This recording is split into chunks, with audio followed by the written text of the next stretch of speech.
Alex is 32 years old. He makes $47,000 a year. After rent, groceries, student loans, and the occasional night out, he has about $200 left at the end of each month, sometimes less. He knows he should be saving for retirement. Everyone tells him that. But when he opens the calculator on his phone and starts doing the math, it feels impossible. $200 a month times 12 months times 30 years, that's $72,000. And he's supposed to retire on that? So he doesn't start. He tells himself he'll wait until he makes more money, until things are more stable, until he figures it all out. But here's the thing Alex doesn't know yet. The system he's waiting to understand isn't actually designed for him to understand it. It's designed to make him feel like he's always one step behind, like he doesn't have enough, like he's not ready. And the longer he waits, the more expensive that waiting becomes. Let's rewind, because before we talk about how much money you need, we need to talk about what retirement actually is now. For most of human history, retirement didn't exist. You worked until you couldn't, and then your family took care of you, or you didn't make it. The idea that you could stop working at 65 and live comfortably for another 20 or 30 years is shockingly new. It only became a thing in the 20th century when life expectancy shot up and governments started creating pension systems. In the United States, Social Security was introduced in 1935. The retirement age was set at 65, and the average life expectancy at the time? 61. The system was never designed for people to collect benefits for decades. It was a safety net for the small percentage of people who lived long enough to need it. Fast forward to today, life expectancy is nearly 80. People are retiring earlier, and the systems built 90 years ago are buckling under the weight of a demographic shift no one saw coming. So when financial advisors tell you that you need $1 million to retire comfortably, they're not making it up.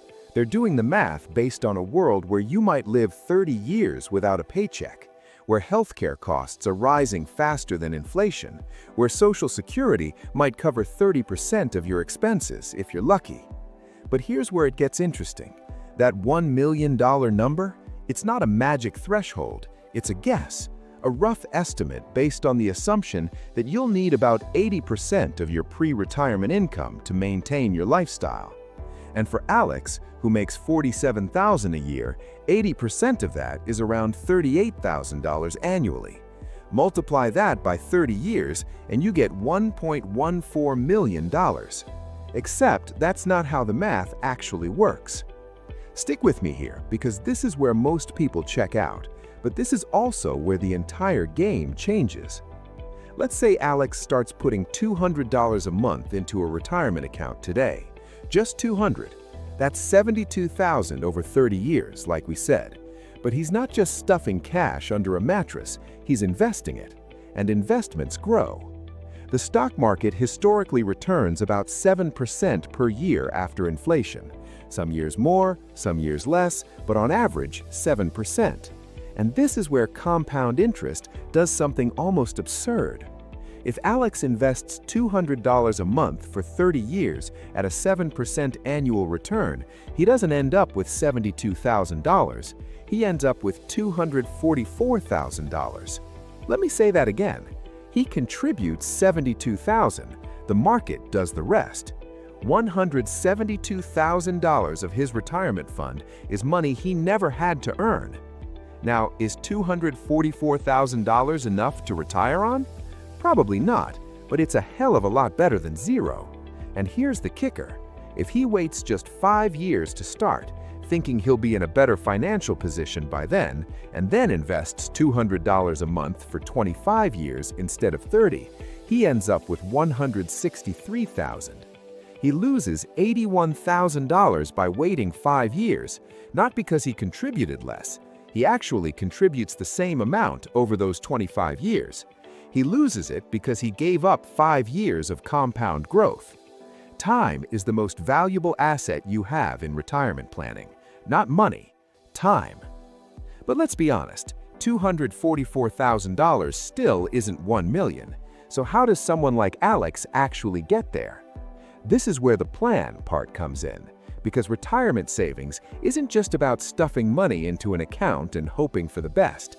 It's about understanding the tools available to you and using them strategically. First, if Alex's employer offers a 401k with any kind of match, he needs to contribute at least enough to get the full match.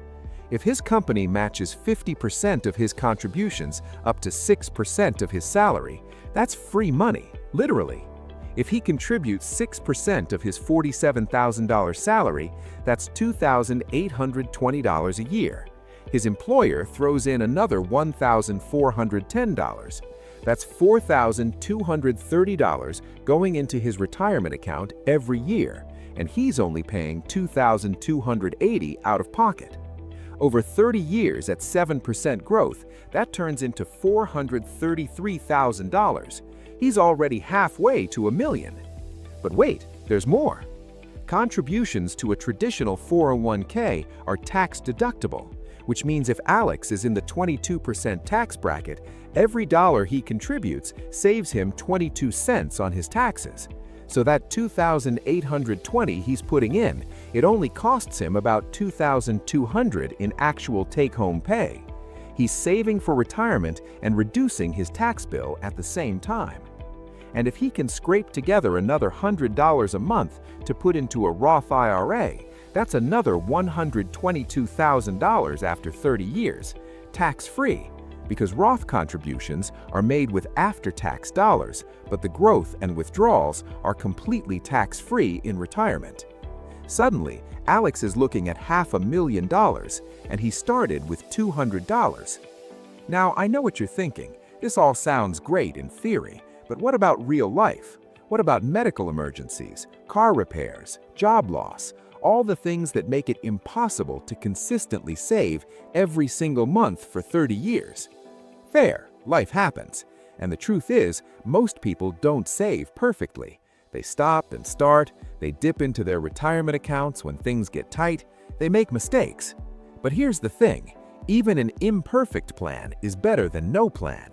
If Alex only manages to save consistently for 20 of those 30 years, he still ends up with significantly more than if he never started. The worst thing he can do is wait for the perfect moment to begin, because the perfect moment doesn't exist. And this is where the financial industry kind of screws people over, not in an evil villain way, but in a quietly discouraging way. They set the bar so high that it feels unreachable. 1 million, 2 million. Some advisors now say you need 3 million to retire comfortably. And when you're making $47,000 a year, those numbers are so far outside your reality that it's easier to just ignore the whole thing. To assume retirement is something for people who make 6 figures, for people who inherited money, for people who aren't you. But that's not true. Retirement isn't reserved for the wealthy. It's just that the wealthy have financial advisors who break it down for them, who show them the steps, who hold their hand through the process. Everyone else is left to figure it out on their own, and most people don't, because the system is complex on purpose. Let's talk about the absurdity of how retirement accounts actually work, because once you see it, you can't unsee it. A 401k is an employer-sponsored retirement account created by a provision in the tax code, specifically Section 401, subsection K. That's it. That's why it's called that. Some tax lawyer in the 1970s wrote a clause that allowed companies to offer tax-deferred retirement plans, and it accidentally became the backbone of American retirement. Before 401ks, most people had pensions. The company promised you a certain amount of money every month after you retired. You didn't have to do anything. You just worked, and the company took care of the rest. But pensions were expensive and risky for companies because they had to keep paying you even if the company wasn't profitable anymore, even if you lived to 100. So in the 80s and 90s, companies started switching to 401ks. They told employees it was better because you had control over your own money. You could choose your investments. You could take it with you if you changed jobs. And technically, that's all true. But what they didn't mention is that they were shifting all the risk from the company to you. If the stock market crashes right before you retire, that's your problem, not theirs. If you don't contribute enough, that's on you. If you pick bad investments, tough luck. Pensions were a guarantee. 401ks are a gamble. And most people don't even realize they're gambling because they don't understand what they're invested in. They see their account balance go up and down and just hope it's higher when they're 65. So what is Alex actually investing in when he puts money into his 401k? Most likely a target date fund. These are mutual funds designed to automatically adjust their risk level as you get closer to retirement. If you're 32 and planning to retire at 65, you'd choose a 2060 target date fund. It starts out aggressive, with most of the money in stocks, and gradually shifts to more conservative investments like bonds as you age. It's a set it and forget it option, which sounds great until you realize that forget it is exactly what most people do. They never check how their fund is performing. They never compare fees. They never ask if there's a better option. And fees matter a lot. If Alex's target date fund charges 1% in annual fees and a comparable index fund charges 0.04%, that difference costs him tens of thousands of dollars over 30 years. He's paying someone to manage his money, and in many cases, they're not even beating the market average. But again, most people don't know this because the financial industry doesn't make it easy to know. Here's the uncomfortable truth. The retirement system in America isn't broken. It's working exactly as designed. It was built to benefit the financial industry first and retirees second. Every transaction, every managed fund, every advisor fee, every trade generates profit for someone, and that someone is rarely you. But knowing this doesn't mean you're powerless. It means you need to be smarter, more intentional, more skeptical of conventional advice. You don't need a financial advisor to tell you to max out your 401k match. You don't need to pay someone 1% of your portfolio every year to pick funds that underperform the S&P 500. You don't need to wait until you have $10,000 saved before you start investing. You need a plan, and the plan doesn't have to be complicated. Contribute enough to get your employer match. Open a Roth IRA. Invest in low-cost index funds. Increase your contributions by 1% every year. Don't panic when the market drops. Don't touch your retirement accounts until you retire. That's it. That's the plan. Let's go back to Alex, because his story isn't unique. It's the default. He's 32. He makes $47,000. He has $200 a month, and he's been told his entire adult life that he's not doing enough, that he's falling behind, that retirement is this impossible mountain he'll never climb. But what if he just started? What if he stopped waiting for permission or perfect conditions and just opened a retirement account today?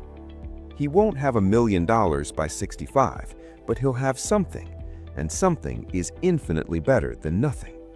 Because here's what nobody tells you. Retirement isn't about hitting some arbitrary number. It's about buying yourself options. The option to work less, the option to walk away from a job that's killing you, the option to live on your terms instead of someone else's. And every dollar you save moves you closer to that. There's a famous study from 1997. Researchers looked at the retirement savings of people who started investing in their 20s versus people who started in their 40s. The people who started in their 20s didn't contribute more money, they just had more time. And by retirement age, they had nearly 3 times as much saved. 3 times, same contributions, different timeline. The study concluded that the single most important factor in retirement savings isn't income, it's not investment strategy, it's not market timing, it's starting. Just starting. But here's where it gets weird. Even though we know this, even though the data is crystal clear, most people still don't start. Why? Because starting means confronting the fact that you're not where you thought you'd be.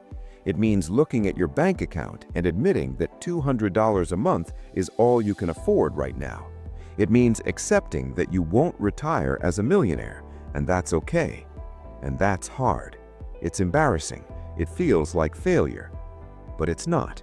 It's reality. And reality is the only place you can actually start from. So here's the final piece, the thing that makes this entire system even more ridiculous. Social Security was supposed to be one leg of a three-legged stool. The other two were pensions and personal savings. Together, they'd support you in retirement. But pensions are nearly extinct, personal savings rates are at historic lows, and Social Security is projected to run out of funds by 2034. Which means if you're under 50 right now, you cannot count on Social Security to be there in its current form. Maybe it'll be means tested, maybe benefits will be cut, maybe the retirement age will be pushed to 70.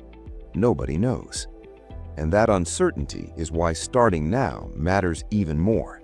Because you can't control what the government does, you can't control what your employer offers, you can't control the stock market, but you can control whether or not you start.